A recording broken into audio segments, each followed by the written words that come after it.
बिस्मिल्लाहिर्रहमानिर्रहीम, अस्सलाम वालेकुम। हमारे जितने भी ब्रांड पार्टनर हैं और हमारे जो Oriflame cosmetics Pakistan private limited के साथ मुंसलिक हमारे जो साथी हैं पूरे पाकिस्तान में, अल्हम्दुलिल्लाह उनकी तादाद लाखों तक पहुंच चुकी है।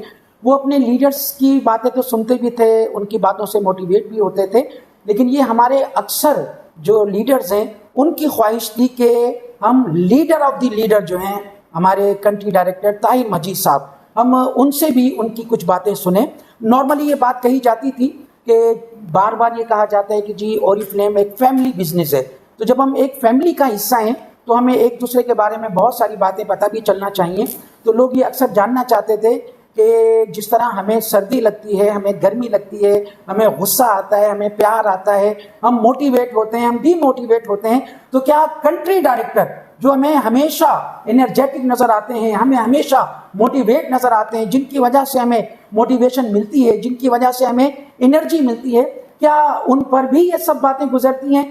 तो इसलिए हमने स्पेशली ताहिर मजीद साहब से एक वक्त लिया और आज हमारे दरमियान वो मौजूद हैं और हम उनसे सुनेंगे उनकी ज़िंदगी की वो बहुत सारी बातें जो शायद आम तौर पर नॉर्मल लोगों से बात नहीं की जा रही होती, नॉर्मली उनको पब्लिक के सामने बयान नहीं किया जा रहा होता। हम कोशिश करेंगे कि आज ताहिर मजीद साहब से वो बातें सारी की सारी उगलवाने की कोशिश करें कम से कम वक्त में। तो चलते हैं ताहिर मजीद साहब की तरफ। अस्सलाम वालेकुम सर।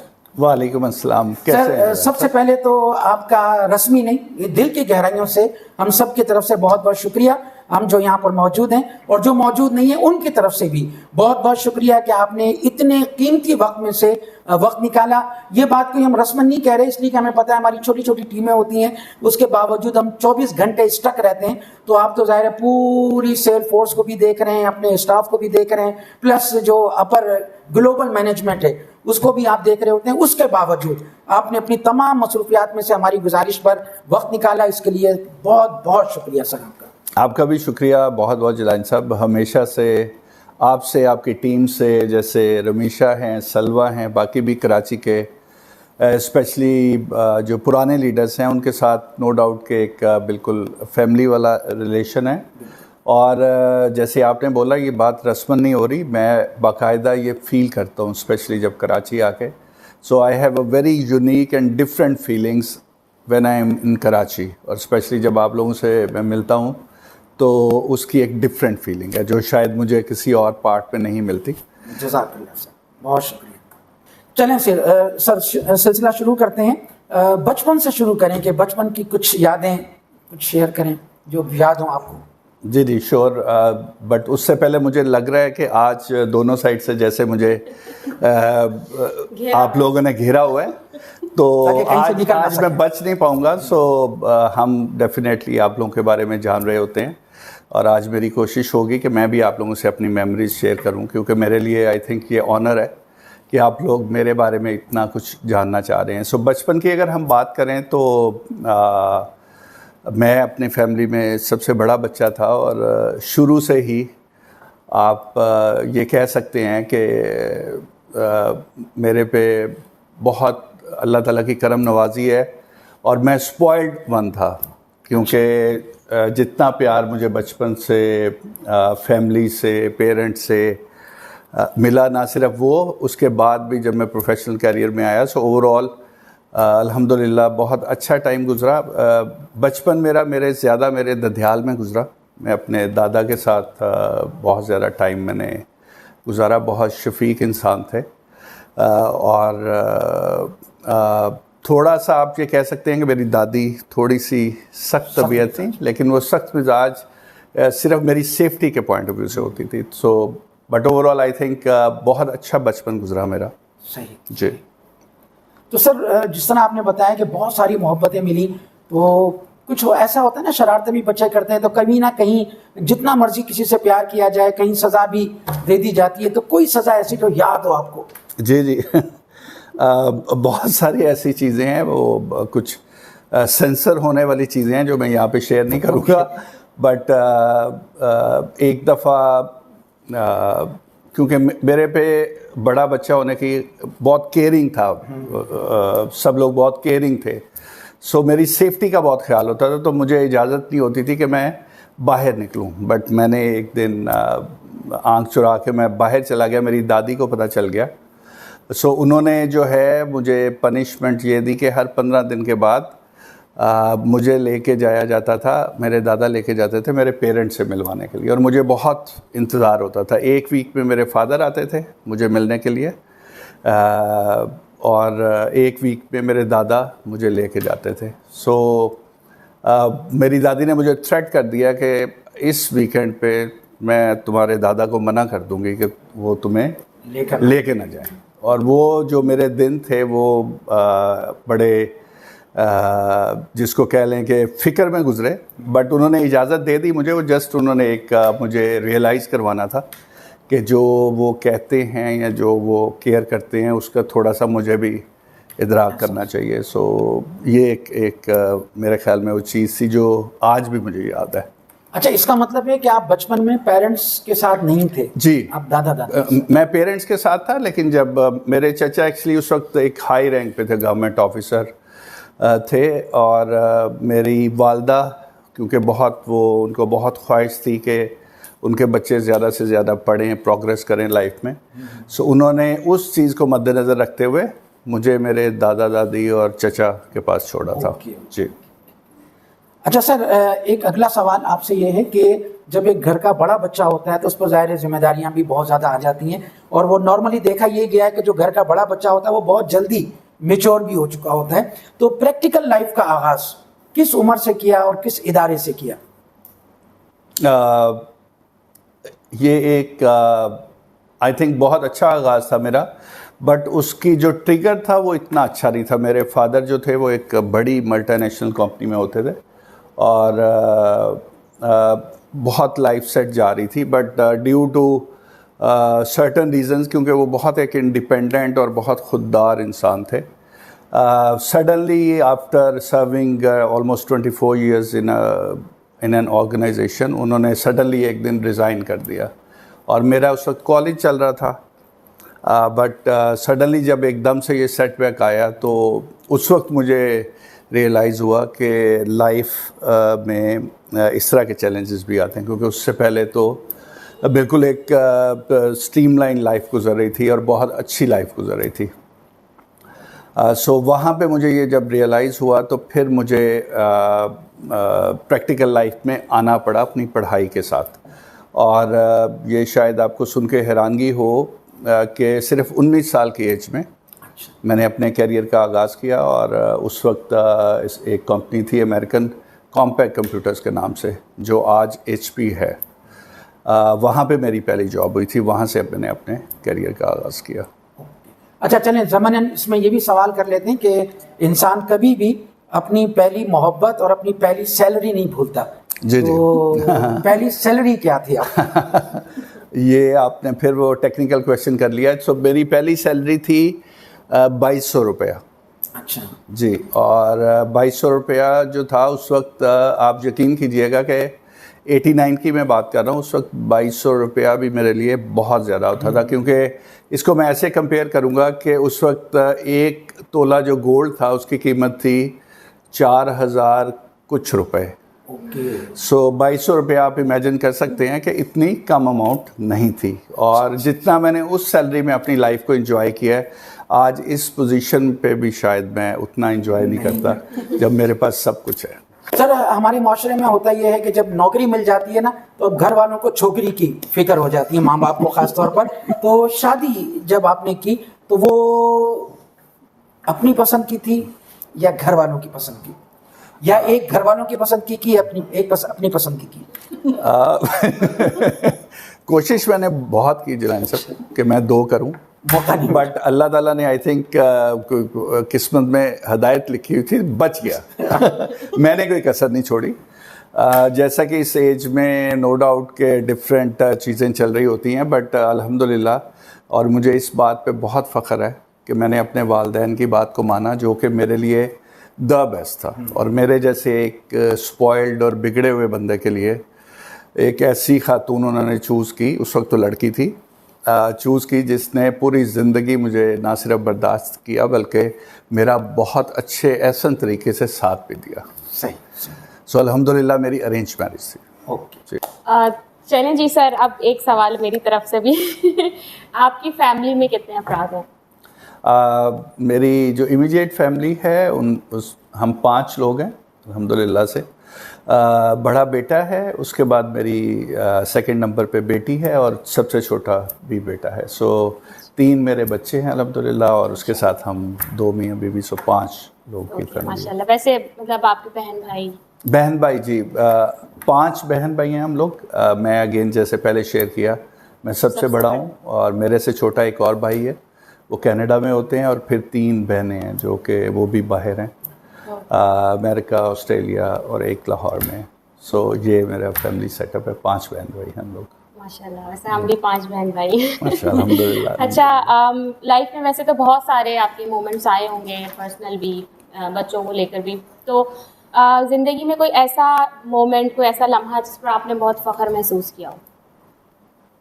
बेशुमार आई थिंक ऐसे लम्हे मेरी ज़िंदगी में आए। बहुत जल्द मुझे ये रियलाइज़ हो गया था कि ज़िंदगी इतनी आसान नहीं है और बड़ी चीज़ों के पीछे भाग के बंदा शायद थकता ज़्यादा है और अचीव कम करता है। सो मैंने छोटी छोटी चीज़ों को सेलिब्रेट करना शुरू कर दिया और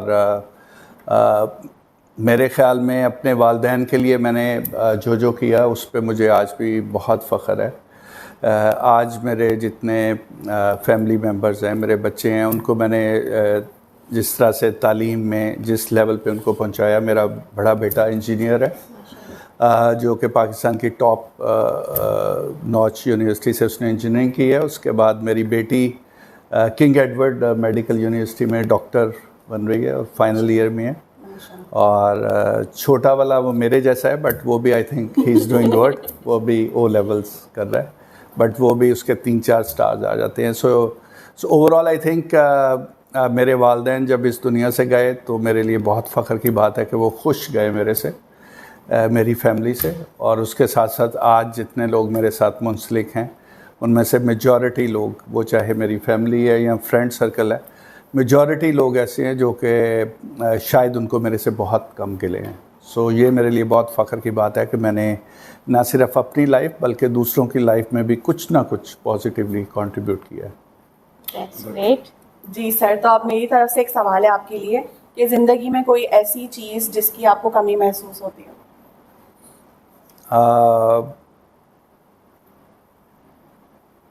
आई थिंक काफ़ी ट्रिकी क्वेश्चन है। अगर जब आपने क्वेश्चन किया और इसको मैंने अपने जहन में पूरा सोचा है, आई थिंक कोई ऐसी चीज़ नहीं है। आपको शायद सुन के हैरानगी हो कि जिस पे मुझे लगे कि ये मेरी ज़िंदगी में अगर होता तो मैं ये कर लेता। बट एक चीज़ आई थिंक है कि जो हमारे जितनी अमेजिंग हम एज अ नेशन ये पाकिस्तानी लोग हैं और स्पेशली वो लोग जो मेरे इर्द गिर्द हैं जिनका किसी ना किसी वे में मेरे से मुंसलिक हैं, उनके लिए शायद मैं उतना कुछ नहीं कर पाता जो मैं करना चाहता हूँ। सो ये आई थिंक समटाइम्स मुझे ये वाली कमी फ़ील होती है कि कुछ जगहों पे आके मैं बेबस हो जाता हूँ और मुझे शायद लगता है कि इनके लिए मैं उससे बेहतर कर सकता, बट शायद अल्लाह ताला ने हर इंसान की एक कैपेसिटी रखी है और फिर आप किस कंट्री में हैं, किस सिटी में हैं, किस कंपनी में हैं, सो वो सब चीज़ें हैं। सो ओवरऑल अल्हम्दुलिल्लाह आई थिंक मेरे ख़्याल में I am the blessed one और ऐसी कोई कमी नहीं है अल्हम्दुलिल्लाह। ज़िंदगी का कोई ऐसा लम्हा जो नाकाबिले फरामोश हो? बहुत सारे पॉजिटिव हैं, कुछ ऐसे सैड मोमेंट्स भी हैं, बट ओवरऑल एक तो अल्लाह ताला ने जब मुझे औलाद से नवाजा, वो आई थिंक वो वाला मोमेंट मेरे लिए शायद बहुत खुशी का मोमेंट था। और उसके साथ साथ जो मैंने अपनी पहली सैलरी अपनी वालदा को जब मैंने पेश की, जो उनके एक्सप्रेशन थे वो शायद आज तक मेरे जहन पे, दिल पे, दिमाग पे नक्श हैं। तो वो शायद ऐसे ऐसे मोमेंट हैं जिनको शायद भुलाना मेरे लिए थोड़ा सा मुश्किल है, या आज भी वो उसी तरह से तरोताज़ा हैं जैसे कि उस वक्त मैंने उनको महसूस किया था। माशाल्लाह। अच्छा सर, जैसे भी आपने बताया कि आपने बड़ी एक प्रैक्टिकल लाइफ गुजारी और बड़ी ऐसी जानदार लाइफ गुजारी है कि जिसमें आपको कहीं भी नहीं लगता कि आपने कोई आपकी ज़िंदगी में कोई कमी रह गई हो, लेकिन हर शख्स की ज़िंदगी में कोई ऐसा मामला आता है। तो ये मेरा एक सवाल है आपसे कि ज़िंदगी का कोई ऐसा लम्हा जहां पर आपको अपनी बेबसी का शिद्दत से एहसास हुआ कि मैं कुछ भी नहीं हूँ। एग्जैक्टली। सो आई थिंक जब मैंने अपने मेरे पेरेंट्स छोड़ के गए और बड़े कम गैप से दोनों अल्लाह ताला के पास चले गए, सो वो एक आई थिंक ऐसा मोमेंट था जिस पे जब उनको मैं लहद में उतार रहा था, तो आई थिंक वो शायद वहाँ पे अगर मेरे बस में होता तो शायद मैं अपनी ज़िंदगी दे के उनको वापस ज़िंदगी में ले आता, बट वहाँ पे जो बेबसी मुझे फ़ील हुई थी और जो एक इंसान की एक जो आपकी जो ओरिजिन है या उसके लिए अप्रोप्रिएट वर्ड क्या होना चाहिए, उस वक्त आपको पता चल जाता है कि एक इंसान कितना बेबस है। आई थिंक ये एक थोड़ा सा सैड मोमेंट है मेरे लिए, बट ये एक फैक्ट है जो जहाँ पे मैंने अपने आप को सबसे ज़्यादा बेबस फील किया। चलें सर, अभी तक हमारे जो क्वेश्चन है काफ़ी थोड़े संजीदा थे, तो ज़रा हट के भी हम क्वेश्चन करते हैं, जी, लाइटन अप हो सब कुछ। और तो स्पेशली जब सलवा हो तो फिर ये कैसे हो सकता है कि वहाँ पे मुस्कुराहटें ना हो और वो ना हो। तो प्लीज़ जी, तो मैं ये पूछूंगी आपसे कि अगर आपको चांद पे भेजा जाए तो आप अपने साथ क्या लेकर जाएंगे? अगर मुझे चांद पे भेजा जाएगा तो मैं अपने साथ अपनी वाइफ को ही लेके जाऊंगा, क्योंकि लाहौर वाली ज़मीन हो या जैसे कि आपने अपनी रवायत बरकरार रखी शरारतपन वाली, सो मैं भी इसका थोड़ा सा शरारतपन में ही जवाब दूंगा। सो डिपेंड करता है कि मैं कितनी देर के लिए चांद पे जा रहा हूँ। ठीक है सलवा, और आपसे माजरत के साथ अगर तो मैं एक आध वीक के लिए जा रहा हूँ तो फिर मैं किसी की वाइफ को ले जाऊँगा। ओके। और अगर मेरा स्टे लंबे अरसे के लिए है तो फिर मैं अपनी वाइफ को लेके जाऊंगा, क्योंकि मुझे इतने लंबे अरसे तक मुझे पता है और कोई संभाल नहीं सकेगा सिवाय मेरे वाइफ के। जी सर, आप कई सारे लोगों से मिलते रहते हैं डेली बेसिस पर, तो किस तरह के लोग आपको पसंद हैं? मुझे आई थिंक हर तरह के लोग पसंद है। हर बंदे की एक लिमिट है। अगर एक रिस्पेक्टेबल वे में मुझे कोई भी मिले, ज़रूरी नहीं है कि वो सिर्फ ऐसा इंसान हो जो कि अच्छी बातें करें। समटाइम्स हम इंसान हैं और हमारे जो स्टेट ऑफ माइंड्स हैं वो चेंज होते रहते हैं। सो अगर कोई गुस्से में है इससे कोई फ़र्क नहीं पड़ता, कोई गमगीन है, कोई खुश है, इससे कोई फ़र्क नहीं पड़ता। बट आई थिंक रिस्पेक्ट एक वो चीज़ है जिसको ख्याल रखना चाहिए। सो ऐसे लोग जो रिस्पेक्ट करते हैं मुझे उनसे मिलना बहुत अच्छा लगता है। और किस तरह के लोग हैं जो आप बिल्कुल नापसंद करते हैं? आई थिंक अल्लाह ताला ने सब लोगों को बहुत ही अच्छा, बहुत ही प्यारा बनाया हुआ है। सो नापसंदीदगी वाली तो ऐसी कोई बात नहीं है, बट मैं ये बोलूँगा शायद मैं इतना कंफर्टेबल नहीं होऊंगा ऐसे लोगों से जो ऐसी चीज़ें जो कि अल्लाह ताला ने अपने हाथ में रखी हुई हैं वो ख़ुद उसका कंट्रोल लेने की कोशिश करते हैं। तो उन लोगों के बारे में मुझे ना सिर्फ मैं उन लोगों के बारे में सोच के दुखी होता हूँ, बल्कि उसके साथ साथ मुझे इस तरह के लोगों के साथ शायद मिलना इतना कंफर्टेबल नहीं लगता। सही। अच्छा जी, अब आपके साथ जो है ना हम करेंगे रैपिड फायर। जल्दी जल्दी से आपने जो है ना जवाब देना है। ठीक है। ठीक है, तो आपका पसंदीदा मौसम क्या है? स्प्रिंग, बाहर। और पसंदीदा लिबास? मुझे सब लिबास ही अच्छे लगते हैं और मुझे सूट भी करते हैं। सो जो भी लिबास मैं पहनता हूँ मैं उसको एंजॉय करता हूँ। फिर भी कोई एक तो पसंदीदा होगा। वैसे पता है बहुत हमारे handsome country pant, I think suit मुझे ज़्यादा अच्छा, फॉर्मल ड्रेसिंग। और यही वजह है कि जब से ताहिर मजीद साहब कंट्री डायरेक्टर बने ना, तो हमारे ओरिफ्लेम पाकिस्तान की जो सेल फोर्स है वो अब 98% खवातीन पर मुश्तमिल होती है। और आपका पसंदीदा मुल्क? दो कंट्रीज़ हैं मेरे। पहली मेरी प्रेफरेंस है ऑफ कोर्स सऊदी अरेबिया, उसमें मदीना शरीफ अगर मुझे अल्लाह ताला कभी मौका दें तो मैं वहाँ पे परमानेंटली सेटल होना चाहूँगा। और बिल्कुल इसके ऑपोजिट है, आप लोगों को शायद सुन के थोड़ी सी हैरानगी हो, थाईलैंड, जो कि दूसरा ऐसा कंट्री है जहाँ पे शायद मैं सेटल होना चाहूँगा, क्योंकि ये दोनों अब बहुत ही अच्छी, बहुत ही प्यारी जगह हैं। सही सही। और आपका पसंदीदा खेल? पसंदीदा खेल क्रिकेट, क्योंकि हम लोग पाकिस्तानी, आपको पता है हर बच्चा क्रिकेट में इंडल्ज होता है, बट उसके साथ साथ मुझे काइट फ्लाइंग का भी, जो गुड्डी उड़ाना होता है, कराची में इसका इतना रुझान नहीं है, बट लाहौर में बहुत ज़्यादा हुआ करता था। सो वो एक ये दो ऐसी स्पोर्ट्स हैं जो कि मुझे अच्छी लगती हैं। सही। और आपकी फेवरेट डिश कौन सी है?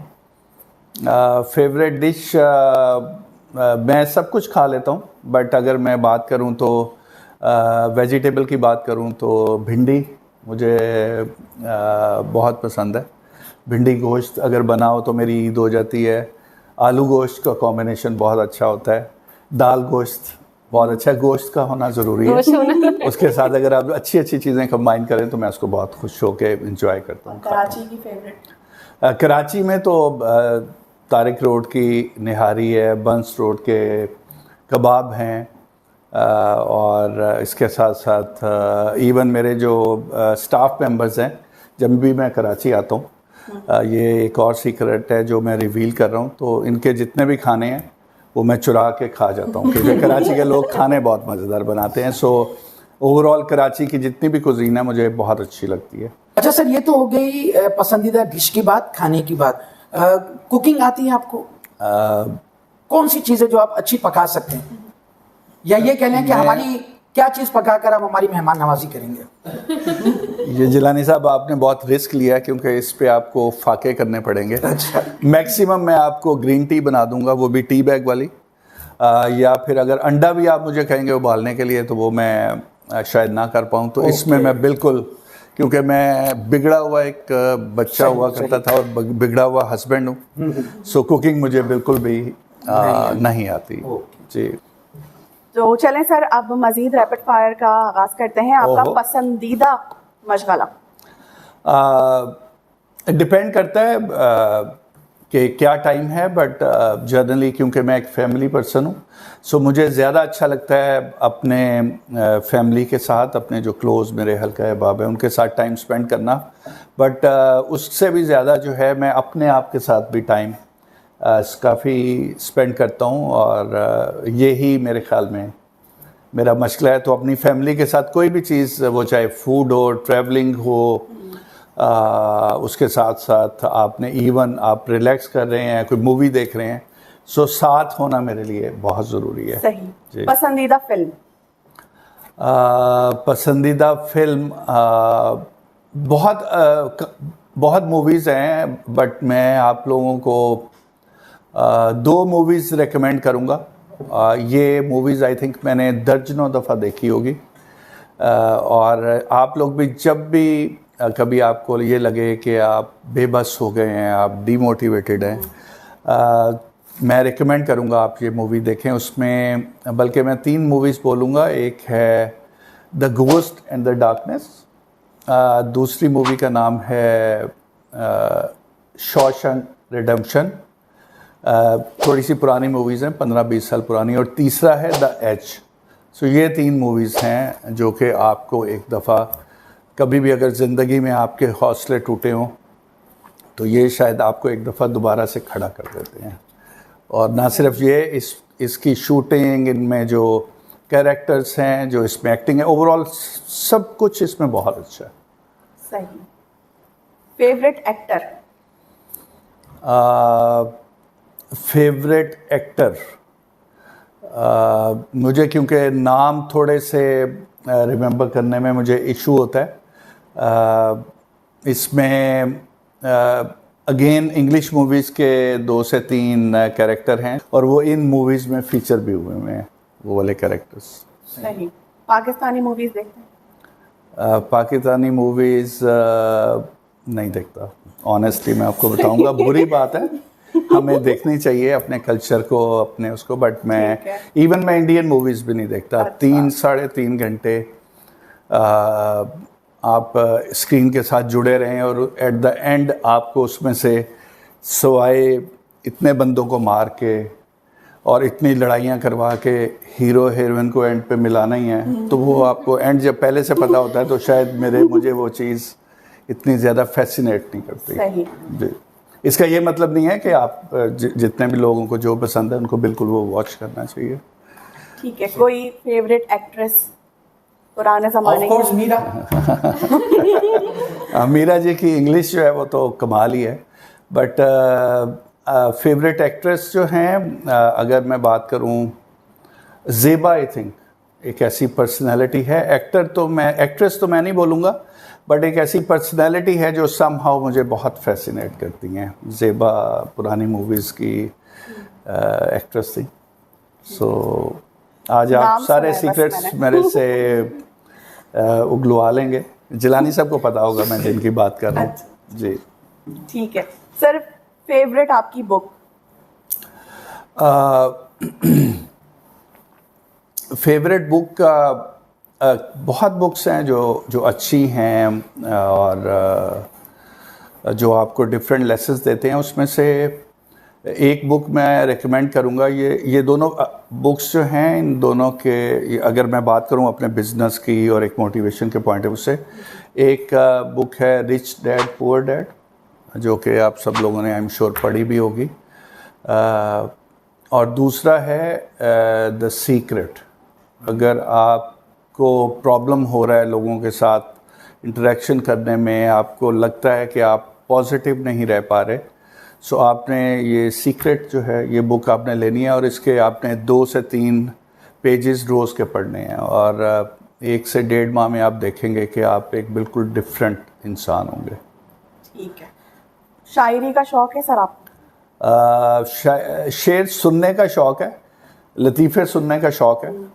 मेरे ख्याल में मेरी सेंस ऑफ ह्यूमर भी थोड़ी सी बेहतर है, बट अगेन क्योंकि मैं ये याद नहीं रख सकता, तो इसलिए अगर आप मुझे कहेंगे कोई शेर सुनाओ तो शायद मैं ना सुना पाऊँगा। पसंदीदा शायर या शायरा भी हो सकता है। शायरा पसंदीदा शायरा जो हैं, शायर जैसे इलामा इकबाल हैं, उनके कुछ ऐसी बल्कि बेशुमार उनके ऐसे अशार हैं जो कि आपके लिए एक मशले राह हैं, इंस्पिरेशन हैं। इसके अलावा एक जो शायरा थी जिनकी एक्सीडेंट में डेथ हो गई, परवीन शाकिर, वो हो गए, जालिब साहब हो गए, मुनीर नियाज़ी हो गए, इवन रिसेंटली हमारे अभी ज़िंदा हैं अनवर मकसूद साहब, वो हो गए। सो हमारे पास इतना बड़ा कलेक्शन है इतने इंटेलेक्चुअल्स का और इतने अच्छे अच्छे लोगों का कि शायद किसी और नेशन में शायद इस तरह के लोग नहीं हैं। जी। म्यूज़िक के शौकीन हैं सर आप? म्यूज़िक मैंने बहुत सुना है और जैसे मैंने शेयर किया था, मेरी जो पहली सेविंग थी उस पे मैंने म्यूज़िक सिस्टम लिया था। और डिपेंड करता है, अगर आप मेरे से ये पूछेंगे कौन सा म्यूज़िक, तो डिपेंड करता है कि मेरा मूड क्या है। सो मेरा फ्लेवर में आपको सैड सॉन्ग्स भी मिलेंगे और आपको हिप हॉप भी मिलेगा, इंग्लिश भी मिलेगा, पंजाबी भी मिलेगा। कोई ऐसा गाना जो आपका फेवरेट? अगेन मूड पे डिपेंड करता है। जैसे मैडम का एक गाना है, मेरे दिल दे शीशे विच सजना, पता नहीं आप लोगों ने सुना है कि नहीं सुना, मुझे पता नहीं सुना होगा। और उसके अलावा अगर उर्दू की बात करें तो लता के बहुत सारे गाने हैं। अगेन जैसे मैंने आपको बोला, अभी आप मेरे सामने प्ले करना शुरू करेंगे मुझे याद आ जाएंगे, बट नाम, लतीफ़े, ये चीज़ें याद रखना मेरे लिए थोड़ा सा मसला होता है। इंग्लिश के बहुत अच्छे अच्छे सॉन्ग्स हैं। सो माजरत मैं इस वक्त स्पेसिफिकली आपको मेंशन नहीं कर सकता, बट अगेन अगर आप मुझे कहेंगे तो मैं आपको पूरी लिस्ट दे सकता हूँ। चलें सर जी, अब आते हैं दोबारा ज़रा संजीदा सवालात की तरफ। तो आपसे ये पूछना है कि जिस तरह हमारी इस वक्त ओरिफ्लेम फैमिली भी ये आपका इंटरव्यू देख रही है, तो वो ये जानना भी चाहते हैं कि ओरिफ्लेम से आपकी वाबस्तगी कैसे थी?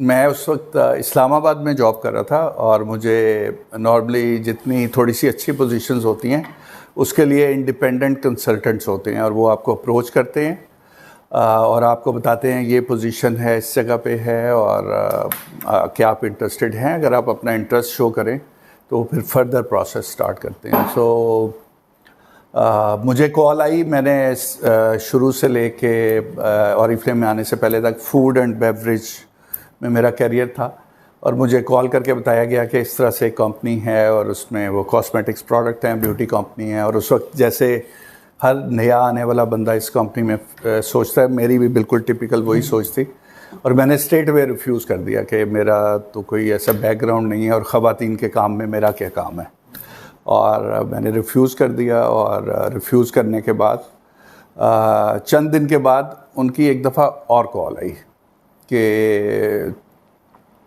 इनके जो डायरेक्टर हैं वो आ रहे हैं पाकिस्तान में, सो हम ये रिकमेंड करते हैं कि आप उनसे मीटिंग कर लें।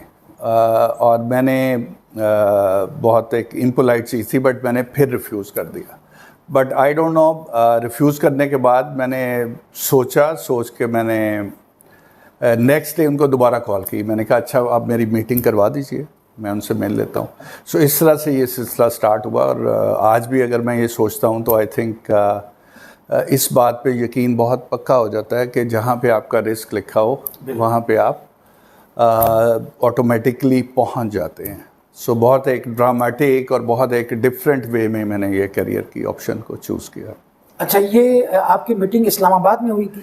नहीं, मुझे इस्लामाबाद से लाहौर फिर आना पड़ा था। अच्छा। लाहौर में होटल में, पर्ल कॉन्टिनेंटल होटल में मेरी मीटिंग हुई थी।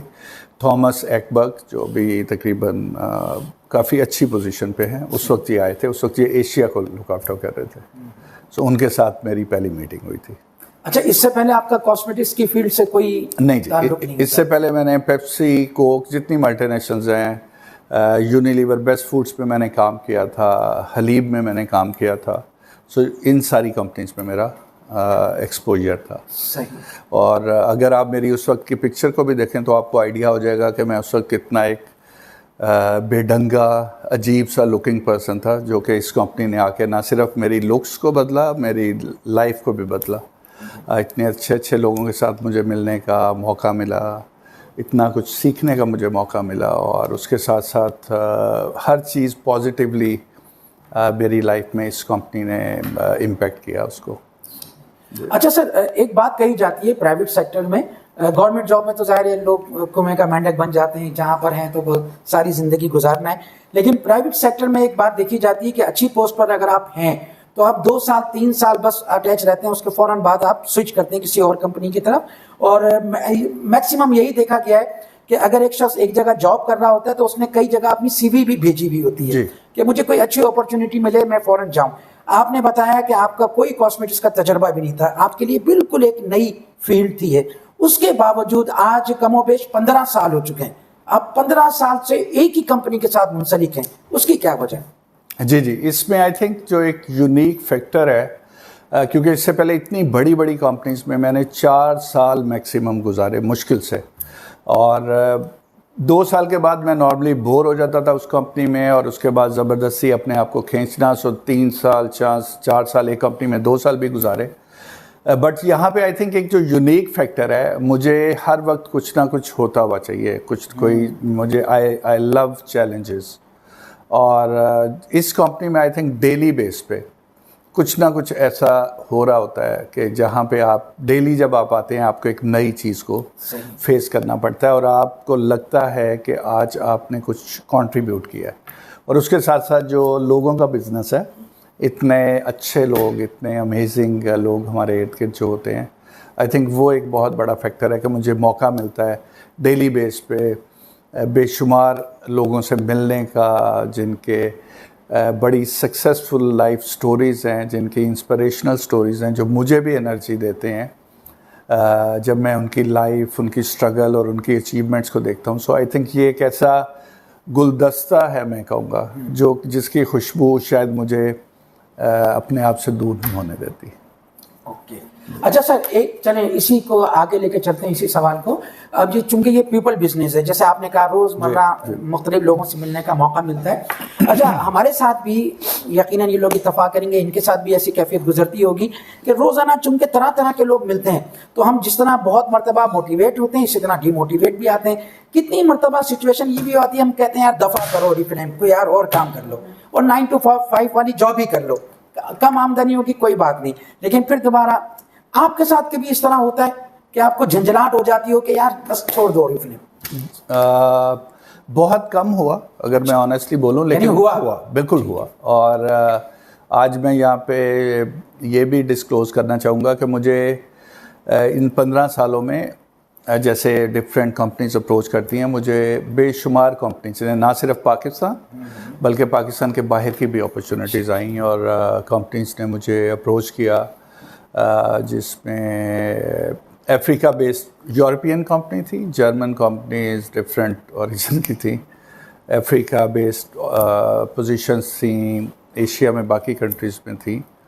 बट आई डोंट नो, मुझे अगर आप मेरे से चंद अल्फाज में कहेंगे मैं एक्सप्लेन करूँ, मैं शायद एक्सप्लेन नहीं कर पाऊँगा। चाहते हुए भी मैं शायद वो डिसीजन नहीं ले पाया और मैंने वो सब ऑप्शंस को, अपॉर्चुनिटीज़ को, शायद मुझे ये लगा कि जो अपॉर्चुनिटी मेरे पास आ रही है, जिस जगह पे मैं अभी हूँ, वो उससे बहुत बेहतर है। शायद यही एक रीज़न है कि जिसकी वजह से। जी अच्छा, इसका मतलब है, आपकी बात का मतलब वही है जो हम नॉर्मली अपने लीडर से भी कहते हैं। ये सलवा भी बैठी है सामने। जी। ये अक्सर शुरू के दिनों में हर महीने इनका टेलीफोन आता था, जिलानी साहब मैं ओरिफ्लेम छोड़ रही हूँ। तो मैं हमेशा इनसे कहता था ठीक है छोड़ दो। अगले दिन थोड़ी देर बाद ही, आधे घंटे बाद कॉल आती थी, नहीं मैंने करना है ओरिफ्लेम। तो ये वाली बात है कि ओरिफ्लेम वो कंबल है कि जिसे हम छोड़ना भी चाहें तो कंबल हमें नहीं छोड़ता। तो सर ये एक चीज़ पूछनी है कि ओरिफ्लेम से आप 15 साल से वापस हैं और एज अ कंट्री डायरेक्टर आप 2015 से वापस हैं। तो इस पूरे अरसे में वैसे तो बहुत सारे लम्हात आए होंगे जिस पर अपने आप पर आपको फख्र महसूस हुआ होगा, लेकिन सबसे ज़्यादा फख्र आपको किस लम्हे पर आया?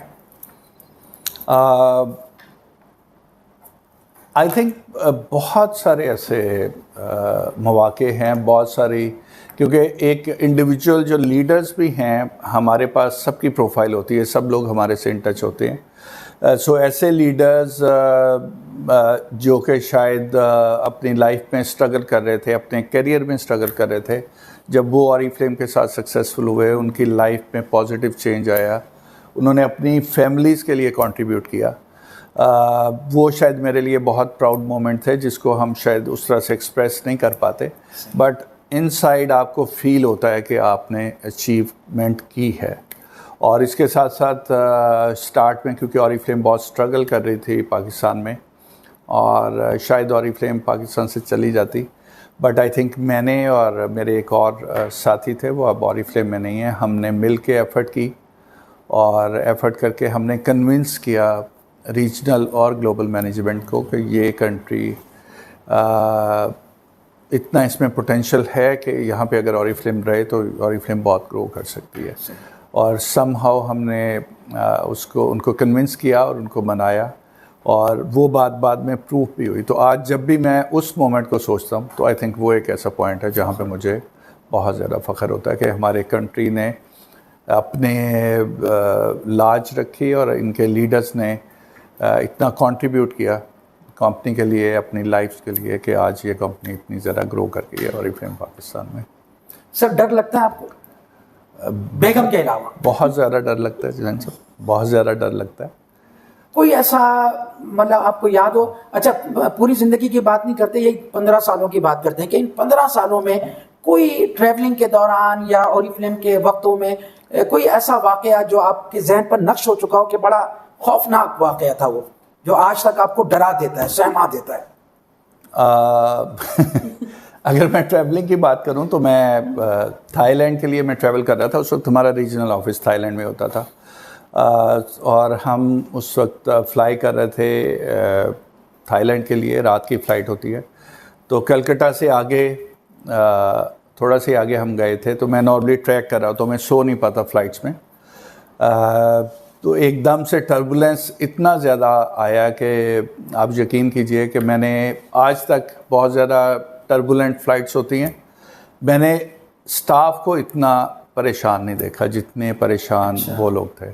सो वो एक ऐसा टाइम था जिसमें मुझे ये लगा कि शायद अब जो है गए वो है। सेकेंडली फिर एक और मेरी फ़्लाइट थी, वो भी बाय चांस थाई एयर की फ़्लाइट थी, और लाहौर में थंडर स्टॉर्म आ गया सडनली। तो वो फ़्लाइट को उनको इमरजेंसी में इंडिया में उतारना पड़ा। इंडिया में जो जगह है बॉर्डर के पास, जलंधर के पास, जो उनका अमृतसर एयरपोर्ट, वहाँ पे उतारना पड़ा उनको। और कोई 5 घंटे एक ही जगह पे हमारी फ़्लाइट खड़ी रही। उनकी आर्मी ने आके, हम देख सकते थे विंडो से, उन्होंने आके जहाज़ को घेरे में ले लिया।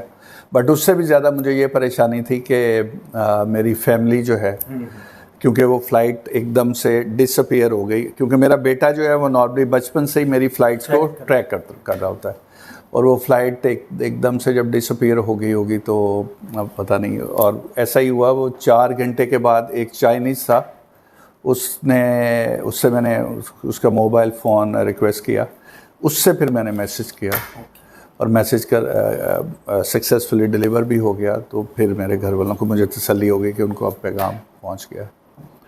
सर, पाकिस्तान में हम रहते हैं तो बम धमाकों की बात ना आए तो खैर बात ही ख़त्म हो जाती है। जी। वो कोई बम ब्लास्ट वाला भी कोई एक वाकया था? हाँ जी, बिल्कुल है जी, बिल्कुल। वो कुछ बताएंगे वो क्या था? मेरी कॉल चल रही थी हमारे रीजनल ऑफिस के साथ, और हमारे ऑफिस से थोड़ी दूर ही एक उस कॉल के दौरान ही ब्लास्ट हुआ था, जो कि ऐसे लगा कि जैसे बिल्कुल हमारे पास ही ब्लास्ट हुआ है। बहुत ज़्यादा उसका शॉक था। वो था, उसके अलावा मॉर्निंग में मैं आ रहा था ऑफिस के लिए, तो मैं रेडी हो रहा था, तो हमारा जो रेजिडेंस था उसके भी पास वहाँ पे एक इंटेलिजेंस का ऑफिस था, तो वहाँ पे भी डॉक्टर इसरार की मस्जिद के पास, अगर आप लोगों को रिकैप करें, आपको शायद याद हो, तो वो था। तो इस तरह से बेशुमार इस तरह के इंसिडेंट्स हैं जो कि वो करते हैं, बट उनसे कभी मुझे इतना ज़्यादा आई डोंट नो शायद डर नहीं लगा। अगर आप खौफ की बात करें तो ये 2 ऐसे इंसिडेंट्स थे, वो शायद उसमें मेरी फैमिली इन्वॉल्व थी। श्रीलंका में भी तो एक हुआ था। श्रीलंका में, जी, श्रीलंका में, अब जैसे रमीशा ने बोला है, ये जो श्रीलंका में जो 3 ब्लास्ट हुए थे होटल्स में डिफरेंट, उनमें से जो एक होटल में जिसमें ब्लास्ट हुआ था और ब्रेकफास्ट के टाइम पे हुआ था, और नॉर्मली मैं उसी वक्त ब्रेकफास्ट के लिए जाता हूँ। अच्छा। हाँ जी, शंग्रीला होटल।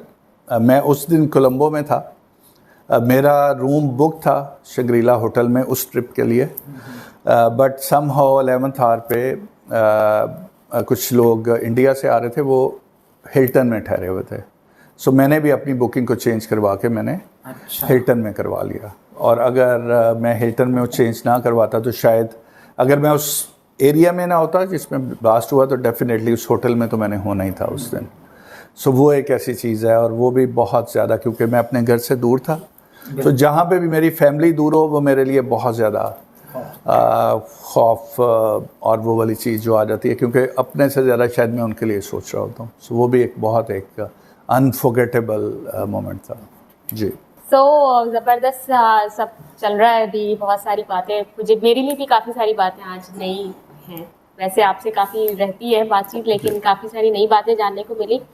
आपसे मैं सवाल करूँगी, ये मेरा भी सवाल होगा, और सारे जितने ऑरिफ्लेमियंस हैं उनका भी सवाल है, और जो ज्वाइन करने वाले उनका भी सवाल है। ऑरिफ्लेम का आप पाकिस्तान में क्या फ्यूचर देखते हैं? ऑरिफ्लेम पाकिस्तान का फ्यूचर, आई थिंक ये हमें अब ये क्वेश्चन इस लेवल पे आई थिंक इसलिए बहुत डाउट के साथ नहीं करना चाहिए कि हमने ये देख लिया कि पाकिस्तान में पाकिस्तानियों ने ऑरिफ्लेम में बहुत ज़्यादा रिकॉर्ड्स बनाए। हमने कई सालों तक टॉप ग्रोइंग मार्केट का अवार्ड भी जीता। उसके साथ साथ आज भी आई थिंक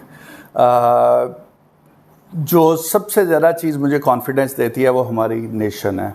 हम as a Pakistani I think इतने स्ट्रॉन्ग लोग हैं और इतने कमिटेड लोग हैं कि अगर ये चैलेंजेस आए भी तो हम इसको पास कर जाएंगे। अभी भी अगर टफ़ टाइम थोड़ा सा चल रहा है तो मुझे एक दफ़ा भी ये डाउट नहीं हुआ कि खुदा न खास्ता पाकिस्तान में ऑरिफ्लेम का फ्यूचर अच्छा नहीं है। अगर चैलेंजेस हैं तो बहुत जल्द हम इसको रिकवर करेंगे। आपने ऑलरेडी देखा, हमने जनवरी में ऑलरेडी बहुत ज़्यादा ऐसी नई चीज़ें लेके आए हैं, इंट्रोड्यूस की हैं, जिससे हमारे ब्रांड पार्टनर्स, हमारे लीडर्स को दोबारा से वो ग्रोथ पैटर्न्स मिलेंगे, जिससे वो अपनी लाइफ को एंजॉय करेंगे, अपने ख्वाबों को पूरा करेंगे। So overall I think Oriflame Pakistan का बहुत अच्छा फ्यूचर है हमारे लिए और आने वाले लीडर्स के लिए इंशाल्लाह ताला। बहुत अरसे तक ये कंपनी यहाँ पे रहेगी और लोगों की ज़िंदगियों को बदलेगी इंशाल्लाह।